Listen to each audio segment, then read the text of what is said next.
اور اعتراف کے بعد دوسرا کرنے والا کام یہ ہے کہ ہم اپنے اعتراف کے بعد اپنے کیے ہوئے گناہوں پر نادم ہو جائیں، شرمسار ہو جائیں کہ یا اللہ مجھے تو ایسے نہیں کرنا چاہیے تھا،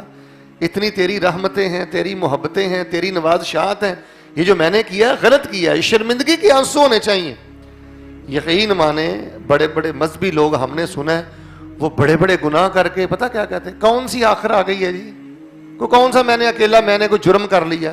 نہ ایسی بات نہیں کہتے۔ ایسے لوگوں کو اللہ کی طرف سے مغفرت، رحمت اور اللہ تبارک و تعالیٰ کی جنت نصیب نہیں ہوتی جو گناہ کرنے کے بعد اس پہ ڈھٹائی اور اس پر اکڑ اور فخر اور غرور سے کام لیتے ہیں۔ گناہ کرنے کے بعد دوسرا کام یہ ہے شرمساری، ندامت، شرمندگی کے آنسو۔ صحابہ کرام کی آپ سیرت پڑھ کے دیکھ لیں، انبیاء کی سیرت پڑھ کے دیکھ لیں، ہزاروں مثالیں ہیں۔ سیدنا عمر کی بات مجھے یاد آئی ہے صلح حدیبیہ کے موقع کی، میں اشارہ کرنا چاہتا ہوں۔ کوئی بڑا انہوں نے گناہ نہیں کیا تھا، بس اتنی بات تھی کہ نبی علیہ الصلوۃ والسلام نے جو کفار کی شرائط کو قبول کیا تھا، حضرت عمر رضی اللہ تعالیٰ عنہ سمجھتے تھے کہ ہمیں اس قدر جھک کر ان کی باتیں نہیں ماننی چاہیے، اگر ہم لوگ حق پر ہیں تو پھر ہمیں اتنا نہیں جھکنا چاہیے ان کے سامنے۔ آواز اونچی ہو گئی، آواز بلند ہو گئی۔ حضرت عمر رضی اللہ تعالیٰ عنہ فرماتے ہیں ساری زندگی اس بات کی ندامت نہیں میرے دل سے گئی کہ رسول اللہ صلی اللہ علیہ وسلم کی موجودگی میں میری آواز بلند ہو گئی، حتیٰ کہ غلام آزاد کیا کرتے تھے کہ یا اللہ یہ جو معاملہ مجھ سے ہوا ہے میں اس کی تلافی کے لیے یہ غلام تیری راہ میں آزاد کرتا ہوں، یہ معاملہ مجھے معاف کر دے۔ یار کبھی ہمارے دل میں بھی شرمندگی ہوئی ہے کہ میں نے باپ کے سامنے آواز کو اونچا کیا ہے، ماں کے سامنے آواز کو اونچا کیا ہے، کسی بہن کا دل دکھایا ہے، کسی بھائی کا دل دکھایا؟ اللہ کی قسم سر عام میں نے دیکھا ہے کہ کئی بیٹے والدین کو بے عزت کر دیتے ہیں، بھری مجلس میں اپنے بہنوں کے حقوق کی حق تلفی کرتے، لیکن ان کی آنکھوں میں ندامت نہیں ہے، شرمساری نہیں ہے۔ یاد رکھنا اللہ تعالیٰ کے سارے عذاب،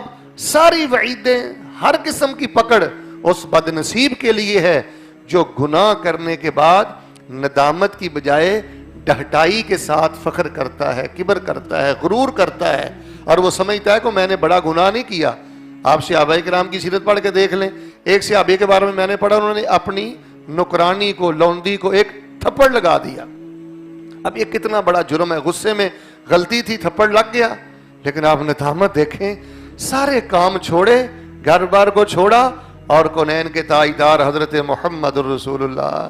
صلی اللہ علیہ وآلہ وسلم کی خدمت میں حاضر ہوئے۔ کہنے لگے اللہ کے رسول مجھ سے یہ معاملہ ہو گیا ہے، میں نے تھپڑ لگا دیا، اب میں تو اسے آزاد ہی کرنا چاہتا ہوں، میں اللہ کے عذاب برداشت نہیں کر سکتا، میں اللہ کا سامنا نہیں کر سکتا، وہ میرا اللہ مجھ سے پوچھے گا تو میں اللہ کو کیا جواب دوں گا؟ ایک تھپڑ لگایا ہے۔